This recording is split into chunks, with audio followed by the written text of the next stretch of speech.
بسم اللہ الرحمن الرحیم۔ قواعد سیریز میں ہم نے سوال نمبر 8 تک پڑھا تھا۔ آج انشاءاللہ تعالی ہم سوال نمبر 9 سے شروع کریں گے۔ تو آئیے میرے ساتھ غور سے پڑھیے اور سنیے۔ تنوین کسے کہتے ہیں؟ دو زبر، دو زیر اور دو پیش کو تنوین کہتے ہیں۔ تنوین نون ساکن ہوتا ہے جو کلمے کے آخر میں آتا ہے، اس لیے تنوین کی آواز نون ساکن کی طرح ہوتی ہے۔ اب یہ جو لائن کے اوپر ہیں دو زبر، بلو لائن کے اوپر آپ دیکھ سکتے ہیں، جب اس طرح کے دو سائن ایک ساتھ آئیں گے تو ہم انہیں دو زبر پڑھیں گے۔ جب سنگل سائن آئے گا تو ہم صرف زبر پڑھیں گے، لیکن جب اس طرح ڈبل آئیں گے تو ہم دو زبر پڑھیں گے۔ تو یہ دو زبر ہیں اور یہ بلو لائن کے جو نیچے ہیں یہ دونوں دو زیر ہیں۔ اب یہ سائن ایک ہی ہے زبر اور زیر کا، فرق صرف اتنا ہے یہ کسی بھی حرف کے اوپر ہوں گے تو زبر اور نیچے ہوں گے تو زیر پڑھے جائیں گے۔ دو زبر اور دو زیر پڑھے جائیں گے۔ اور دو پیش یہ جو آپ کو نظر آ رہے ہیں واو کی طرح لائن کے اوپر، یہ ہمیشہ اوپر ہی ہوتے ہیں دونوں پیش۔ سنگل پیش بھی اوپر ہی ہوتا ہے اور دو پیش بھی اوپر ہی ہوتے ہیں کسی بھی حرف کے۔ تو دو زبر، دو زیر اور دو پیش کو تنوین کہتے ہیں۔ تنوین نون ساکن ہوتا ہے جو کلمے کے آخر میں آتا ہے، اس لیے تنوین کی آواز نون ساکن کی طرح ہوتی ہے۔ حروف مدہ کتنے ہیں اور وہ کون کون سے ہیں؟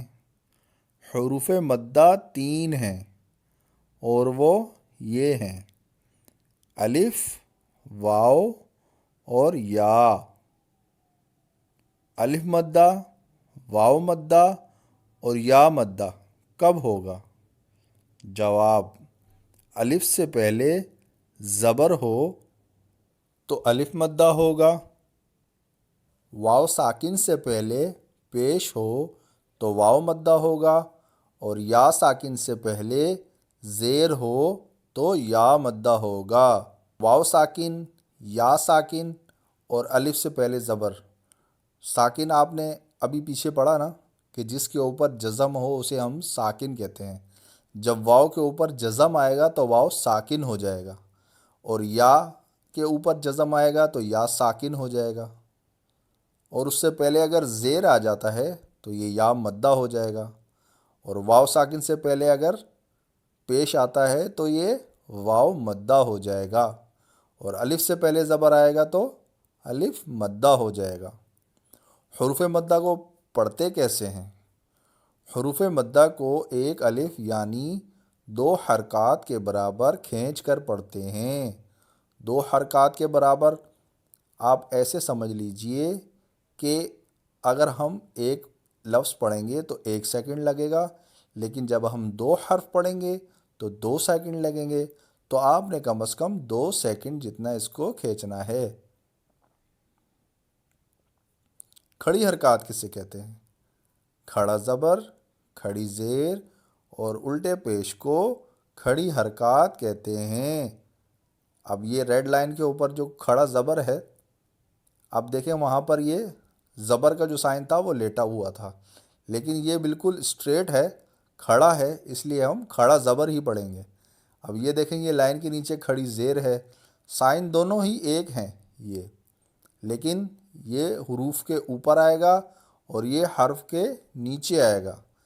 جو نیچے آئے گا وہ کھڑی زیر اور جو اوپر آئے گا وہ کھڑا زبر، اور الٹا پیش ہمیشہ حرف کے اوپر ہوتا ہے۔ ان کو ہم کھڑی حرکات کہتے ہیں۔ اور کھڑی حرکات کو کیسے پڑھتے ہیں؟ کھڑی حرکات کو حروف مدہ کی طرح ہی پڑھتے ہیں، یعنی ایک الف اور 2 حرکات کے برابر کھینچ کر پڑھیں گے۔